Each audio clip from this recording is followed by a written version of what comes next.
Cops are always trying to abuse their power, but what happens when it's not civilians they're faced with, but undercover FBI agents? Where'd you get this? Federal Bureau of Investigation?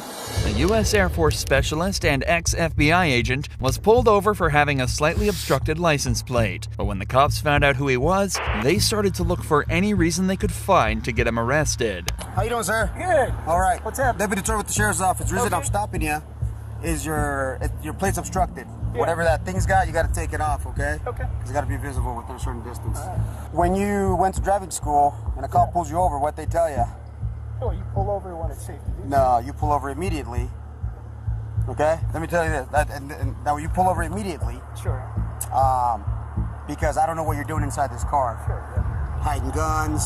You know what I mean? Officer safety is number one. Right out the gate, this cop is wrong, and it's obvious he has some form of superiority complex. It is not required to pull over immediately for many reasons, such as the obstruction of traffic and general safety, but you should attempt to pull over as quickly as it's safe to do so. If safety is the number one priority, it's probably not the best idea to slam on the brakes and swerve to the side of the road with no hard shoulder. But this isn't the end of the cop's lies. So who are you? I'm I guess I could- enough, yeah. Former NDOC, and I used to work security at Harris. Oh, okay. Yeah, I'm a contractor. Okay. Do you have insurance on this thing? My partner, huh? Do you have insurance on this thing? Yeah. Your partner or what? Now, my partner called me. I'm a contractor with Southwest Gas. Mm-hmm. So I got to go over there and get him logged into his computer. No guns inside the car? Nah, no firearms. Okay. After a few routine questions, the cop starts to get a little more specific and tries to find a way to incriminate him. What do you got right there up front? That's a siren. I do contract security. You contract So security? some of the work requires to have a siren. Turn it on? Sure.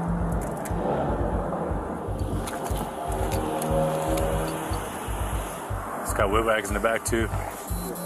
Go ahead and step out, man. No weapons or anything like that? Nah. All right, I'm gonna take you out like this just to check, okay? Go fist that one for me. So you're not like law enforcement, right? You're not a law enforcement officer? Yeah.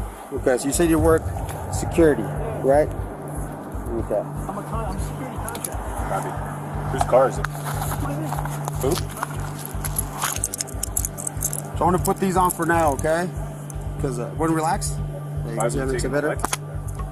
The agent is now being put in cuffs with absolutely no idea why. He has to assume it's because of the lights, but the cops haven't given him a reason for detaining him. However, when they find out exactly who he's working for, things take a very strange turn.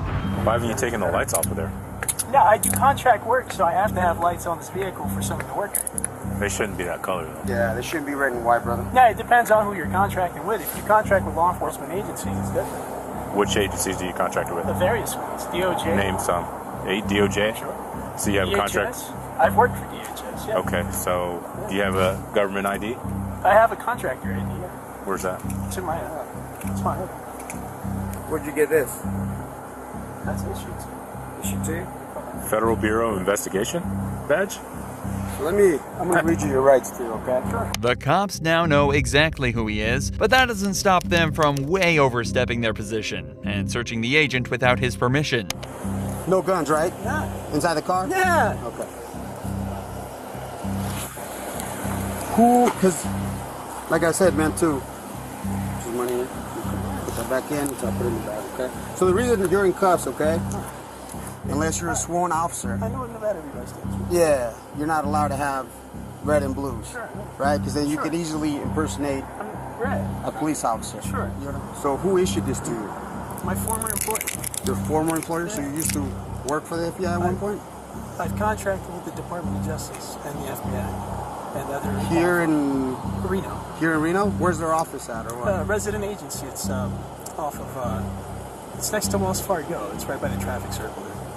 Okay. I'm just throwing out because I have no idea where they're at. These officers are clearly not happy that the agent has an answer for everything, so they decide to start asking questions that they know he can't answer in an effort to incriminate him. An incredibly manipulative and corrupt tactic. Since you got the badge, where's your creds at? Where's your federal creds at? I don't need federal credits because I'm not currently employed by the federal government. You have an FBI badge. Sure. Yeah. Okay, I used to be a task force officer with the FBI. Okay. Which task force? Safe Streets. Yeah. Okay. So you know Elkington? No. Okay. So when did you work for him? I might answer that. Okay. Well, I'm texting somebody right now. If you impersonate a federal officer, you know you're going to get in big trouble for that, right? Okay. And like I said, with the red and blues, that alone right there, okay? That's what you're in handcuffs. But that's not an offense in and of itself to have red and blue Yes, lights. it is. And I'm going to show you the NRS. To actually run, you have to actually run those lights. No, you don't. They're in your vehicle, and I must destroy those. Okay? And I'm going to pull up the NRS for you. I went through a police officer academy. I know what the Well, NRS you is. might again, but I went. Have they updated the NRS? Let me show you. Have they? Okay. And let's go over here. That way we can get a. Let me get a bag. So that was issued to you, say, right? That little FBI deal. You didn't steal it or find it or no.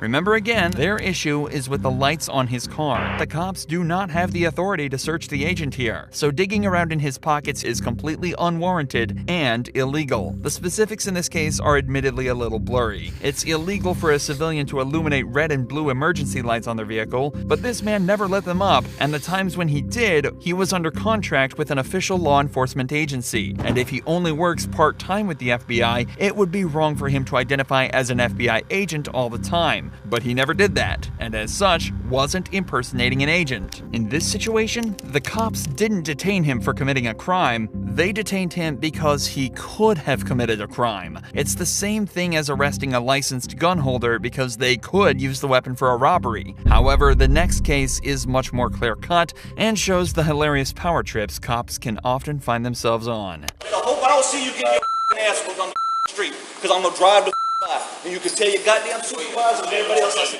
On July 16, 2022, the Muskogee County Jail found itself facing severe overcrowding issues, with many officers having to wait outside the building to book their suspects. At the time, there was a crime suppression procedure in place of the city, leading to a large influx of suspects. But as the jails became more overcrowded, the county sheriff called off the procedure. However, this was ignored by the police in Muskogee. So in turn, cops in the area were asked to process prisoners on a specific order based on who apprehended them. Local deputies first, state patrol officers second, and Columbus police officers last. As you can imagine, certain cops weren't too happy about this, and when one deputy rightly cut in line, things started to heat up. They won't let us in. They won't let y'all in. They won't let me in. Hmm? Ain't that right? No, you go in there before us, I'm gonna raise hell. Watch this. I'm gonna file a complaint, a legitimate complaint. That is the most unprofessional thing I've ever seen in my life.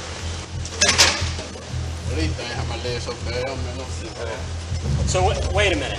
Oh, don't yell it. Don't start yelling. Hey, come on. All right, I'm gonna file a complaint. That's fine. Remember, it's totally fine for this officer to cut in front here. He's just adhering to the county sheriff's orders. But whether it's ego, a power complex, or just frustration, the cops aren't happy at all. I mean, this is beyond my control. I don't have anything, so don't yell at me. All right. All right. As soon as that last one gets cleared, I'm going to bring in 5. Hey, yeah, unless another SO unit shows up. This is not my decision. Muskogee Deputy Blaine Adkins finishes booking his suspect, but when he gets back to his car, he realizes it's been blocked in by Columbus patrol vehicles. This is when things really start to get aggressive between the cops. Them goddamn supervisors can. I understand. I get that. So I can get the out the way. All right, so I got a call to go to. I can't go to the call because y'all want to play stupid ass childish game. It ain't because of me, man. I got nothing to do with that.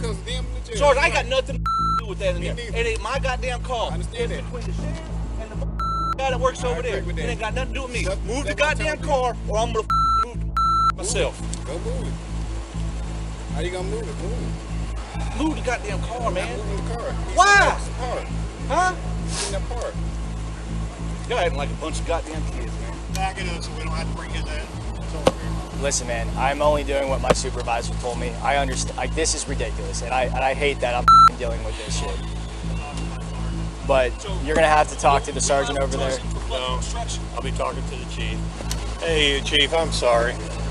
We got a situation over here. We got CPD won't let our guys out, and they're about to go to blows. I'm asking your CPD officer to back up his car, and He's saying that his supervisor told him not to let it. What's interesting about the interaction is that the officer tells the Muskogee lieutenant that he's only acting on his supervisor's orders. This isn't a misunderstanding between individuals, this is a clash of two entire police departments. And all the while, there are citizens in danger that are left completely without help because of this disagreement. I know most of us are kind of at a standstill. Do I have anybody on Forest Road reference to 7511?